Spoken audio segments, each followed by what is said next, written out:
Hello.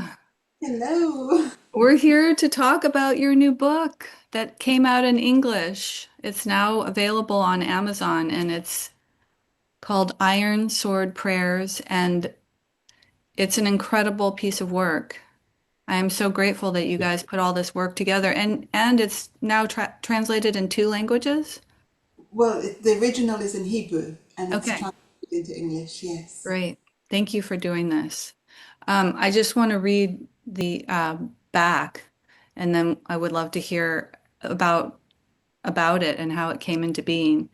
So the on the front it says, "As if a window opens, a golden sun ray shimmers through the dust." And it's Iron Sword Prayers. And on the back it says, and oh, by the way, you just told me about this picture and how this is like the darkest darkness. This is where, would you just explain this really quick, this picture? Yeah. It's the tunnels of the Hamas of in Gaza where they kept the Hostages. where they kept the hostages, and in fact they had a whole city of tunnels underneath Gaza, and this particular tunnel is where some of the hostages were actually killed. Mm. So it's a dark image. And the prayer on the back is, first there is healing, then a wound was created, so that from it, so that from within it, healing may be revealed. First there is forgiveness, then a conflict was created, so that from within it, forgiveness may be revealed. First there is unity, then separation was created, so that from within it, unity may be revealed.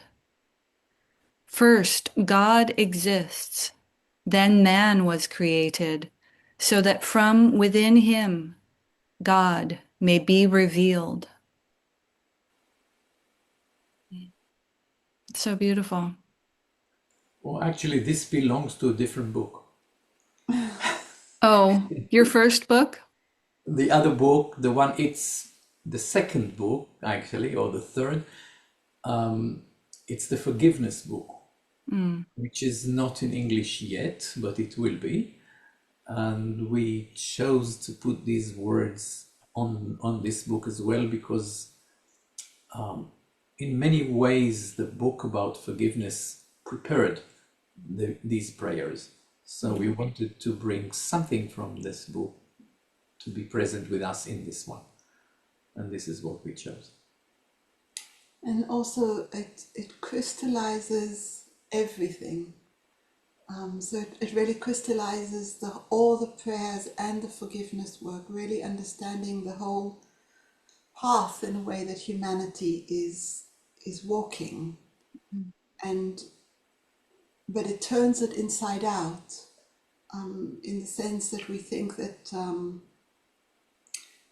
something happens, that there's conflict, and that we're supposed to solve that conflict to get somewhere. But actually, the conflict itself holds within it what is to come. So it moves us from thinking, I guess we're stepping right into it, but it moves us from thinking in a linear path mhm, to thinking in a transformative path. So it's not anymore. We used to thinking, oh, there's the past, and then there's the present, and then there's the future. But what if we think that there's the future, and then it reveals itself in the present, mhm. and and then and then we have to work in the present for the future to be revealed. So Right. it's time working the opposite way. We want to learn something. We want to, like the prince in the fairy tale.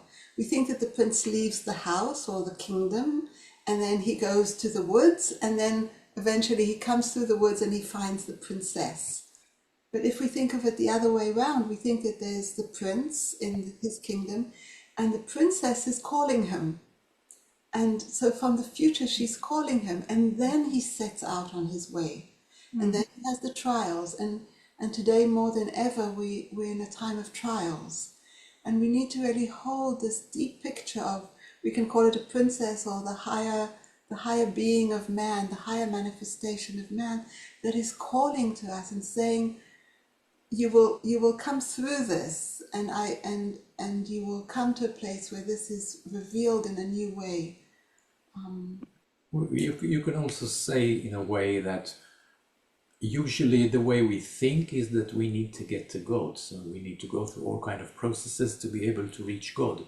But what if it's that God wanted to go somewhere, so he created man, so what we do gets God somewhere?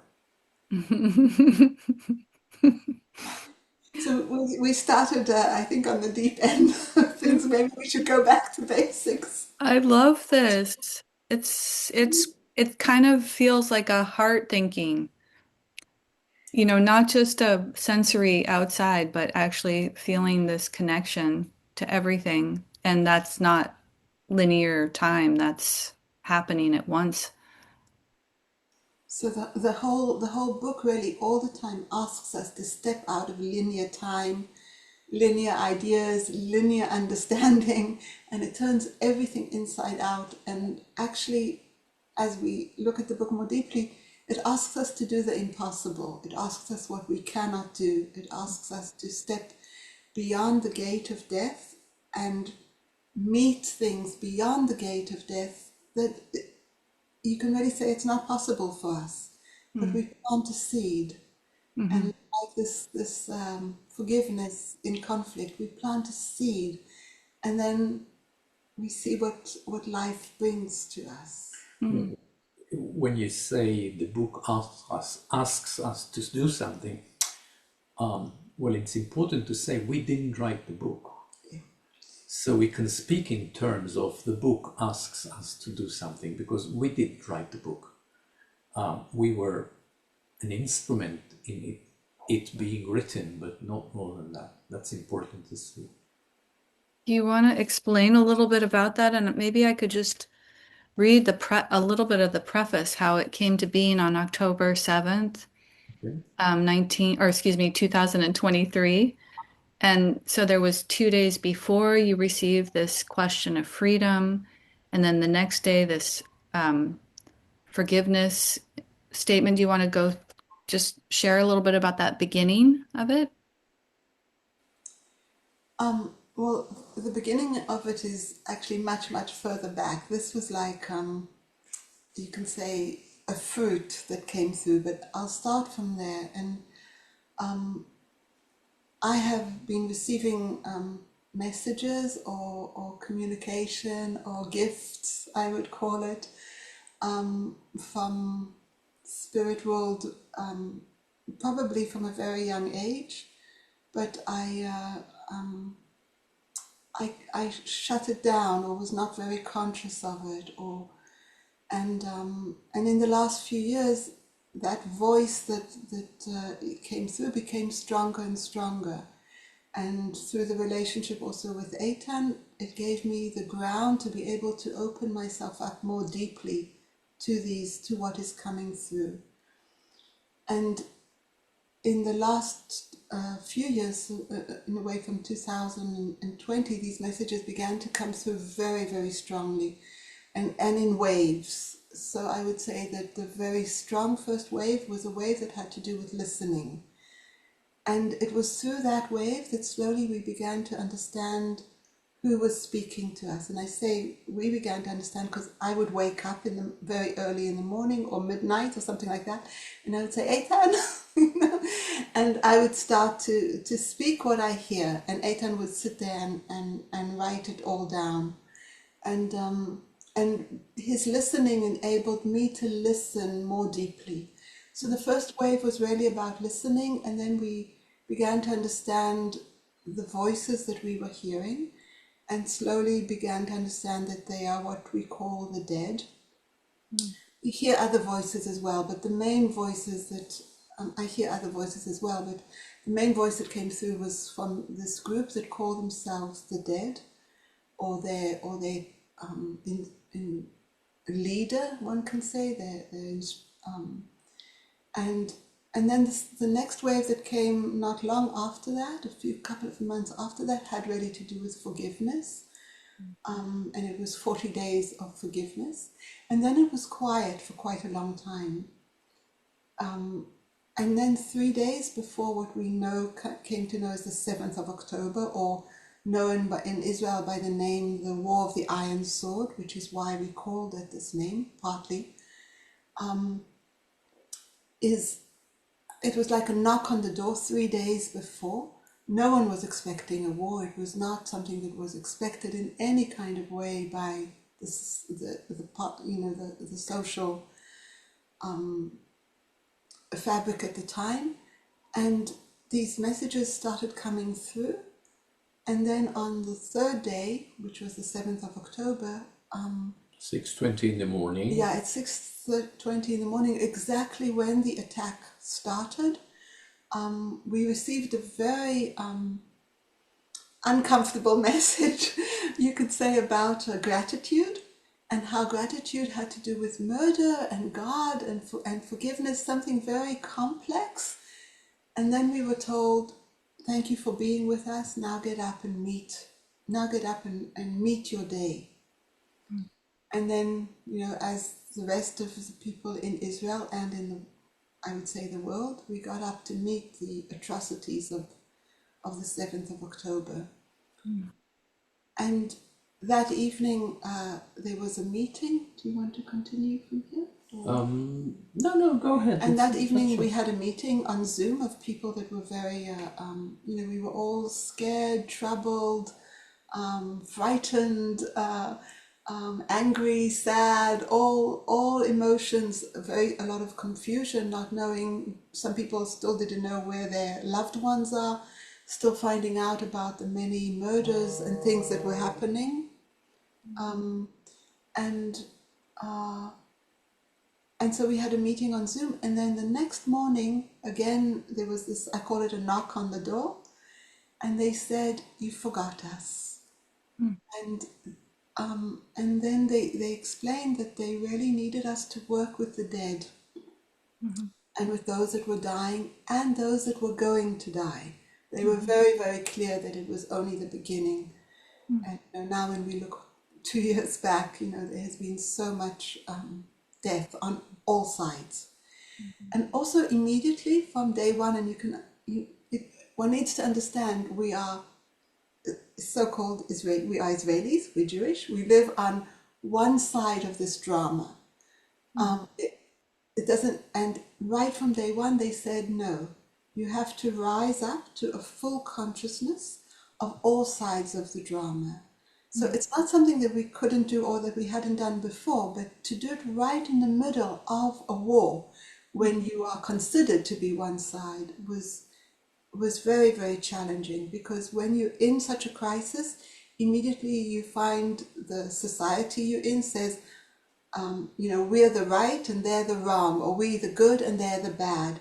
And then to come and say, no, if people are dying, they're dying on both sides. If people are killing, they're killing on both sides. If people are being hurt, they're hurt on all sides. If people are fighting, they are fighting on all sides. And so they really asked us to, from the prayer one, to not only accompany those that are dying and on our side, so-called our side, but also to open up to those that are dying on the Palestinian side. And then the more difficult prayer was when our prayer had to do with the fighters.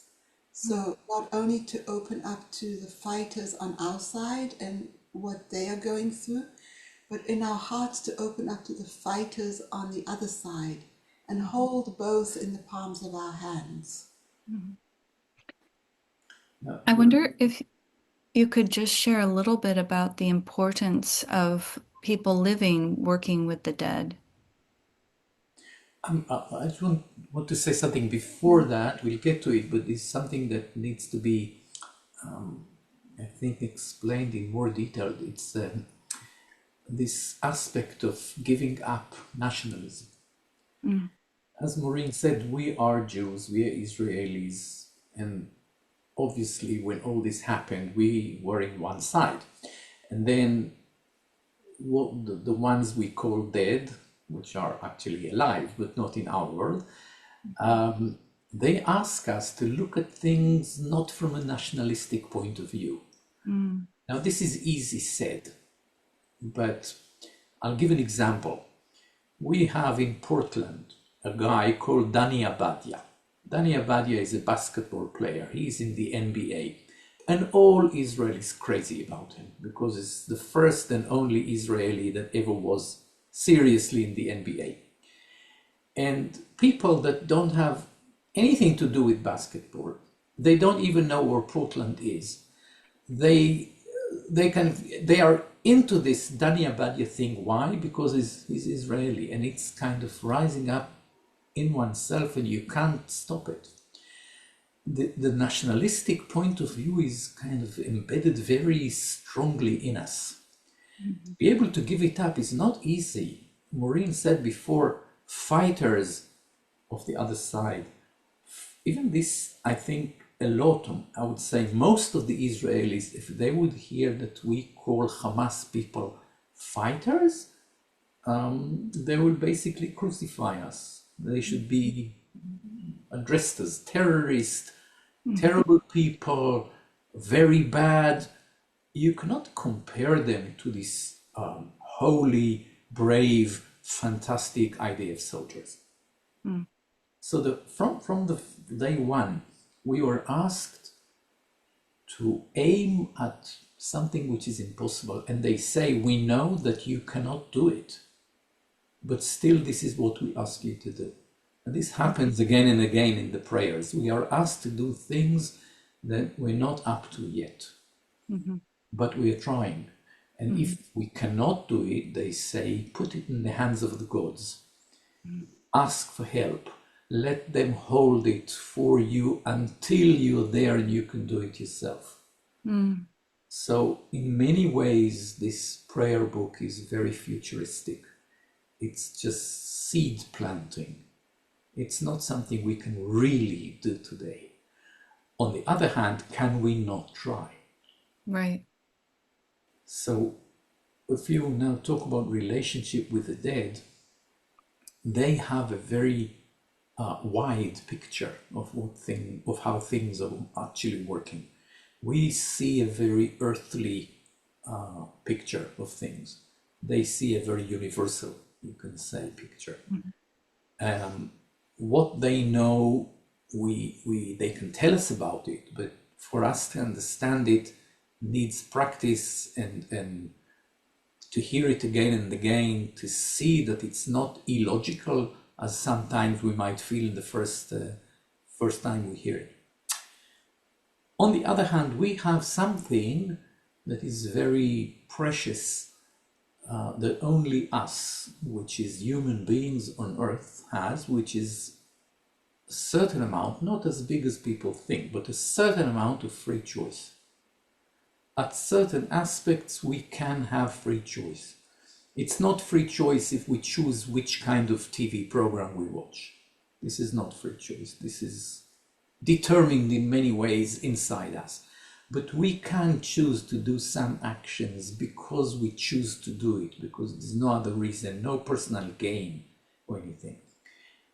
And the dead, they have this big picture. They realize that the fact that we can do that and they cannot, this can be very beneficial for them. As an example, if somebody, when he was alive, offended someone, and he would like to receive forgiveness or to ask for forgiveness, it's not available for him in the other world.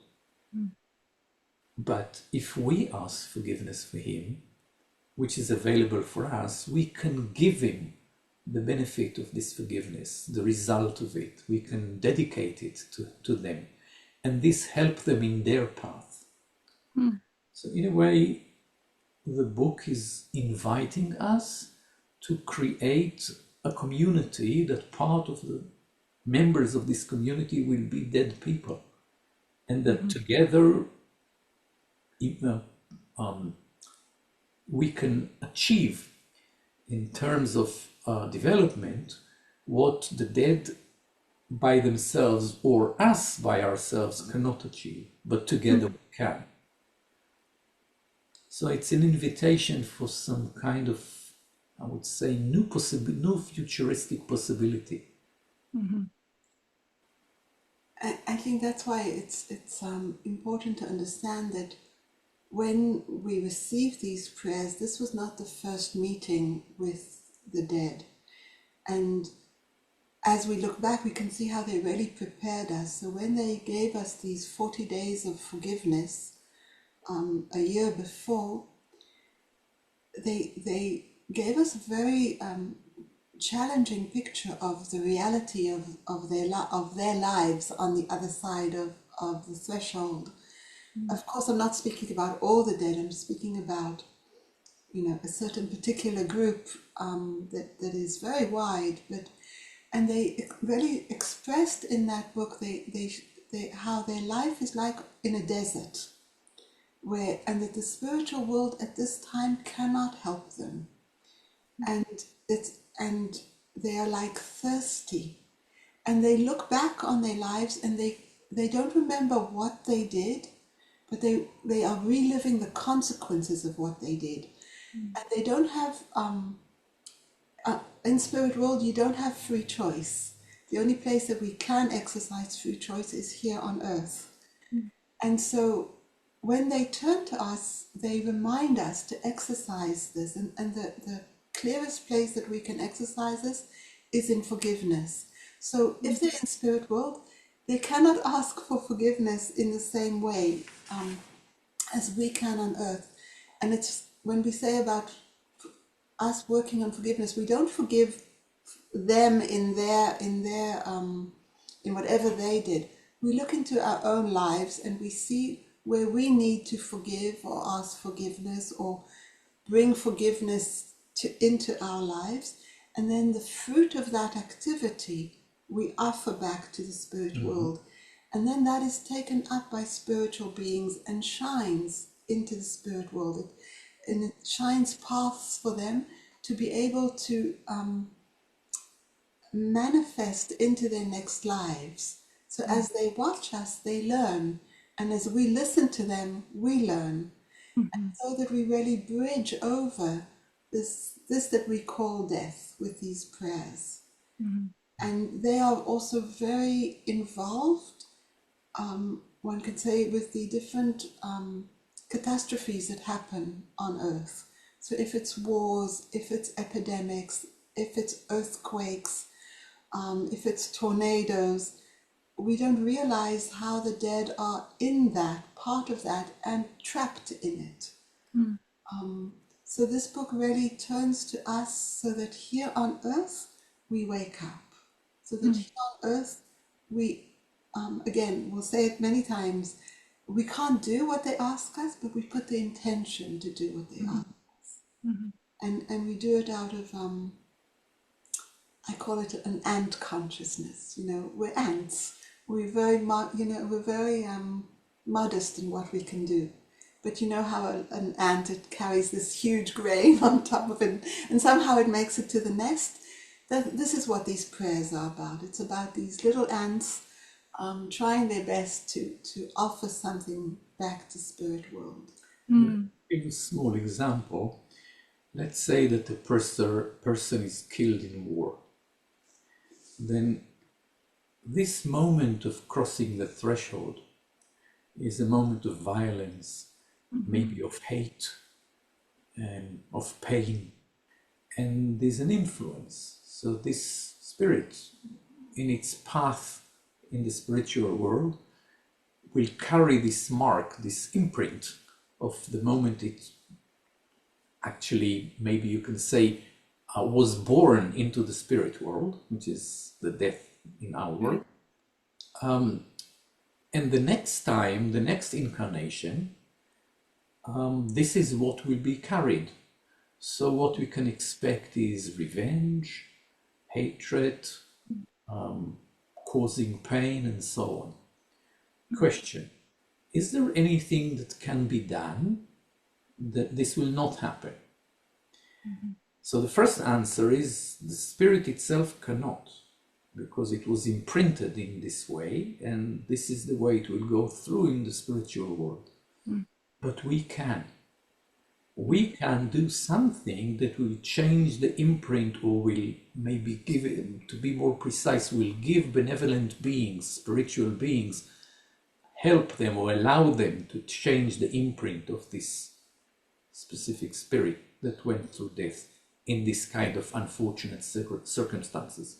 And if we do that, then in a way we take care of the future of mankind. Because if this spirit, and many others like it, will come back to earth with a different influence, with a different intention, humanity will go somewhere else. So we have, while we are on earth, in 70, 80, 90 years we are on earth, we have a possibility to make a huge difference for the future. And in this we need guidance, which is what we get from the dead, and we need this kind of free choice or free will to do some of this work as much as we can. And what is very important that comes in this, we need to work as communities. It's not work that can be done alone. It can be done alone to a certain extent, but mainly it should be done and can be done as a community. And the best is that if in this community are both living and dead human beings. And this is in many ways the future of humanity, communities. Instead of nationalism, communities. And this is a main aspect of the book as well. So in that way, the book is a book of the guidance that Maureen heard that is written down. And it's filled with prayers. And I know we have a group that meets and reads the prayers and holds this connection, this community beyond the threshold in our consciousness as we read. Could you say a little bit about these groups? Yeah, but before I say something about the groups, I just want to bring out another aspect that I think is very important in the prayers and also in the whole understanding of humanity, and especially at this time.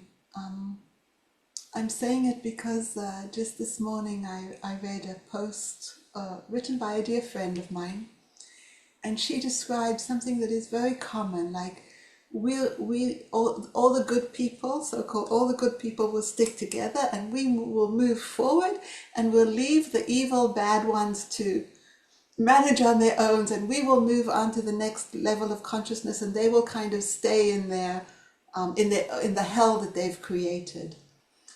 And That's impossible. And what has come through is very strongly in these prayers, and also in the whole way that Ripples of the Heart works, is that we can only move into the future of humanity as one humanity, which means we take everyone with us.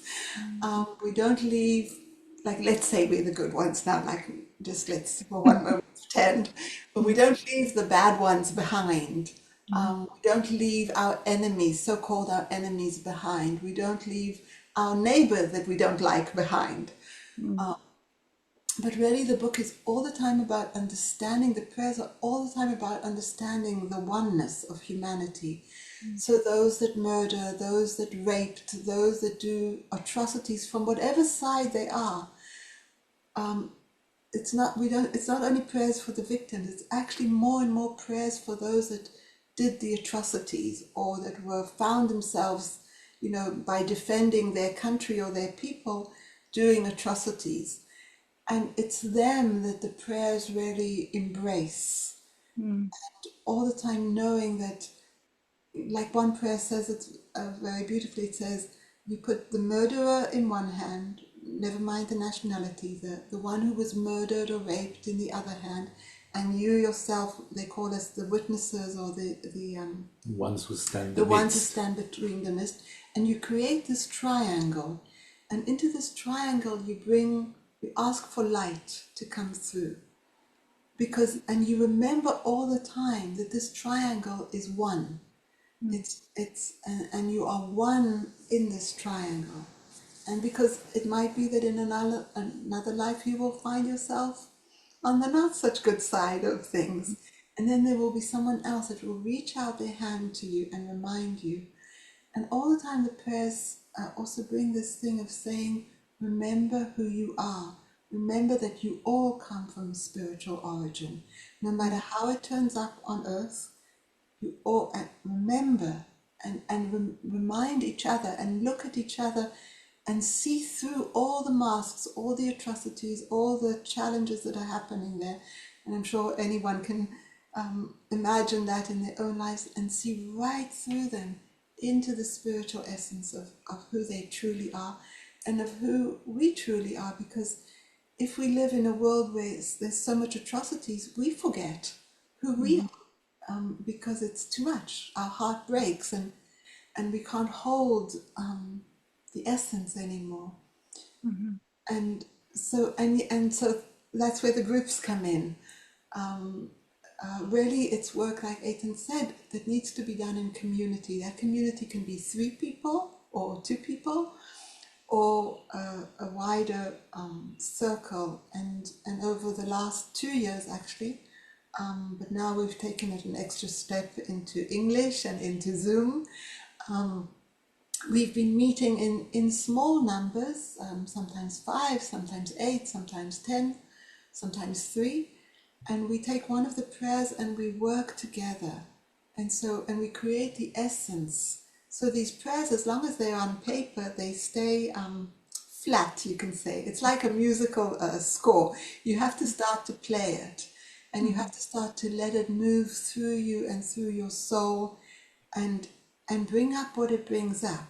So like listening to a piece of music and allowing it to echo inside of you. And this is what happens like in a community, in a circle. And that's how we started working with you, Sally, and with Vivian, and hopefully we'll continue on working together in circles Yes. through months. So And before we end, we'll just share where people can find you to work in one of those groups if they'd like. And the book is on Amazon now, so it can be found there. But I was just wondering if you could share a little bit more about this aspect of transforming evil and this Manichaean approach. Maybe some people aren't familiar with that word. You can say one of the things that one needs to notice is that, and this was said by many spiritual teachers in the past, that everything that happens in the outside is actually happens in the inside. So all the wars and atomic bombs and deprivation and everything that goes terrible in the world is inside us. But the point is, it's not only that we carry to a certain degree all the different kinds of evils in the world. This is also true, but it's not only this. I think the main point is that we need to understand that we are the battlefield. We are not the good ones or the bad ones. We are the battlefield. We are... our hearts are the battle. Yeah, our hearts are the battlefield, you can say. It means that the good and the bad are fighting over our heart. And this gives us an opportunity to do a very important, meaningful, effective work just by going inside and doing the work in ourselves. Because we can change the battlefield. And again, if we do it in a community, then it has the effect, this fantastic Japanese artist. I think she's called Yayoi Kusama or something like this. She had these mirrors. She has mirrors pictures that each mirror is mirroring many other mirrors, and you can see yourself thousands of times in each. And it's in a community, this is the way it is. If I do work, it mirrors in everybody else in the community. And then they add a little bit, and this mirrors in everybody else in the community, and so on, and it continues. So when you work in a community, the inner work becomes reflective outwardly, if I can say that. And even if you hear of something that has evil in it, looking for it in oneself and making sure that you are a little bit more clean from it than before has an effect not only inside you but outside as well. And in many ways, this is the way we work. So just taking one prayer, let's say 12 people, reading a prayer together, each one doing a little speck of work inside, and then putting all this together is very meaningful. So it amplifies the effect. It amplifies the effect and it radiates it out, and like an atomic chain reaction, it hits other people and they do the same, and this is what we call ripples of the heart. This is what it's all about. Beautiful. It's the antidote for the atomic bomb. Yeah, in a way. And it works beyond the threshold. That's the true healing that we can bring. Yeah. I love it. Is there anything else that we didn't talk about that you'd like to share? Of course, many things. How many hours do you have? I think just to share, Ellie Sally, that the program that is coming includes a wider range with you and Vivian, also 2 sessions in the month of accompanying the dead and bringing up the whole subject of our relationship with the dead. So really, if one chooses, one really gets something that is very, very wholesome, that the prayers work into the initiative of you and Vivian. And that would be on Anthroposophy.Social.com. That is And the platform where yes, your in April, right? yeah, your prayer group will start. And that will be twice a month. People can meet and either just hear you speak a prayer or get the book and work with them Yeah. themselves. We're more than this. I think what we'll do is we'll have a group of people that I hope everybody will have the book, that will not only read the prayers but actually speak about it, ask for people to share, do work online together, and maybe share the results, homework. Yes. So we really mean to work, and together with this, the work that you and Vivian wanted to do on the other, I mean, we'll do it every second week, and then the other week you will do it. I think the combination is very special as well. Yeah. And Viviana and I are we have a staying connected group cafe, we call it, where we come together and Rudolf Steiner's book Staying Connected is the basis of that, and how to connect with our loved ones that are across the threshold and the mood of soul that is important for that connection. And then your prayer group on the other weeks. And that's all in Anthroposophy.Social.com. And there's a small fee to enter the platform. You can cancel anytime. It's just a small monthly fee.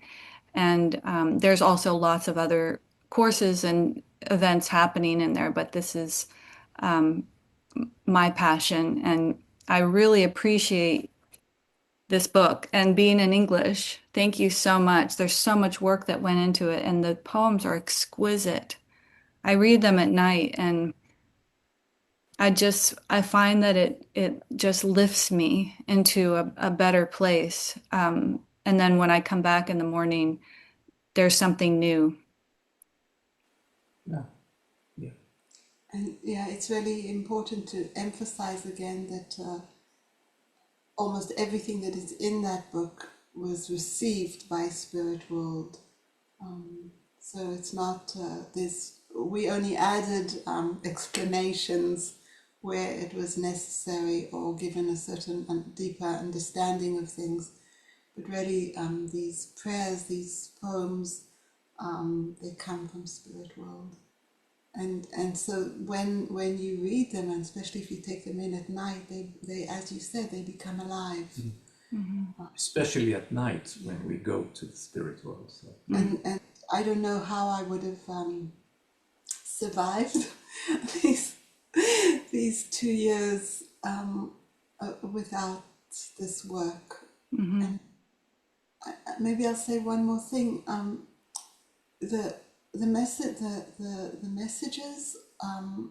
they're not easy, and they sometimes it felt like going through a field and taking out the rocks and the stones to, and then you know, like we'd meet sometimes a group for maybe 2 hours, and the first hour would be spent by just lifting and taking out rocks and trying to make something softer in our hearts. And then there would be a moment where there would be like a silence, and the prayer would be said at the end, and suddenly everything would change, like this balm on the soul, and people would suddenly be lifted into a different sense, into a different realm, into a realm of hope. So the angels and the dead, they really wait for us to be active. If we just read it and you know, intellectually, it's not going to happen. They really need us to be active. It doesn't even matter how. We can be, we can argue with it. We can express our pain. We can express our resistance. We can express our anger at what is going on.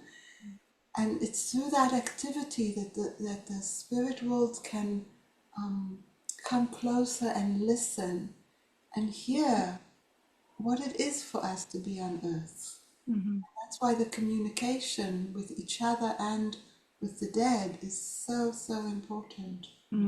That's a really good point. And how it's that intellectual, like sense-based thinking is not heard there, but this feeling and this experience that human beings have with something, that is heard. And yeah, and the question of evil is not easy in the book. When people express love to the loved ones that are beyond the threshold, they can feel it, it helps. But imagine what it's like if we can express love to the one that are not loved by us, to our enemies, beyond the threshold. What does this mean for them?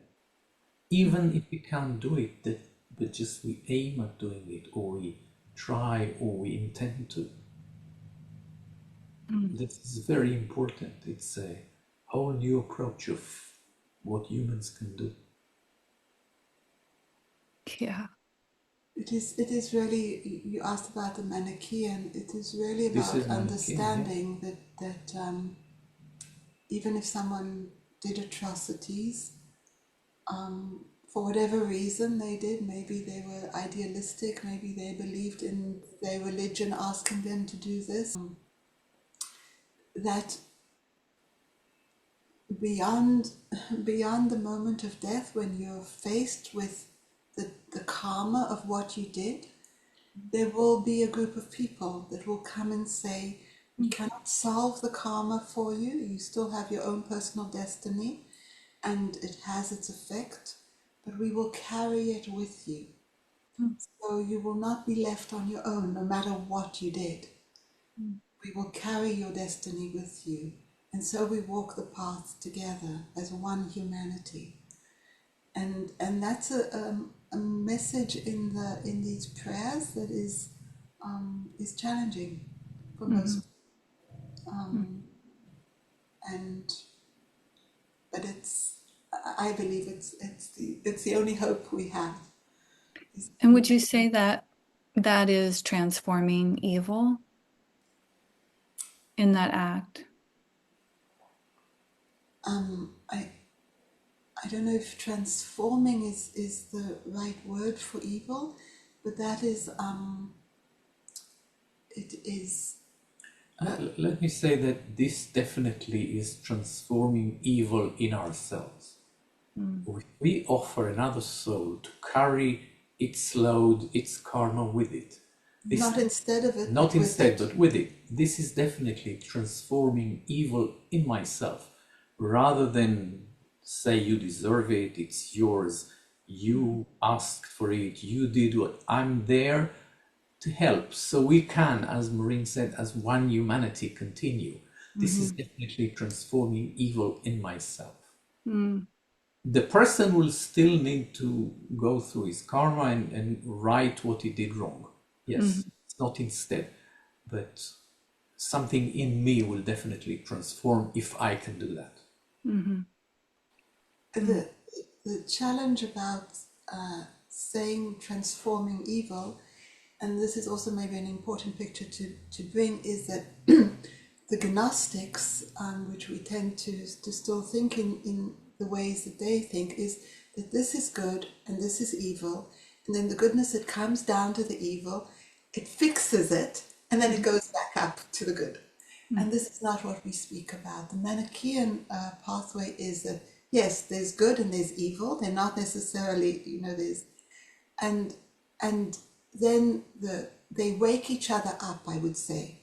The evil wakes us up to the goodness, and the goodness wakes up to itself by the evil, and then they need to mix. They need to begin to dance together. They need to become something else, Mm-hmm. something new, which is Yeah. what humanity brings. So when we say transformation, it's more than transformation. It's actually, it allows the evil and the goodness to create what Steiner speaks of as a better goodness, as a goodness that is far beyond anything we can imagine. Mm-hmm. So we don't live in a world of duality, but actually by these prayers we come back to mixing it together like clay, and then new life, new goodness, new really the possibility of love in its highest form is then being born. And this is what the prayers speak about. This is what they are inviting us into. Amazing. That was such a good description. I really felt that. Yeah. Thank you. Thank you so much, both of you, for all of your work and dedication. And I mean, just writing this down and the way you did it, it's so easy to read. It's so practical and useful on a daily basis for one's meditation and prayer practice and as a group as well. Thank you. And so people can find you at your book on Amazon, Iron Sword Prayers, and then also on Anthroposophy.Social.com. You can join a prayer group that works with these prayers in the book. Well, thank you so much. Sally, thank you. And more to be revealed. And thank you to the spiritual world that helped you hear this and bring it here because I feel this work is so important. And I really appreciate what you guys are doing.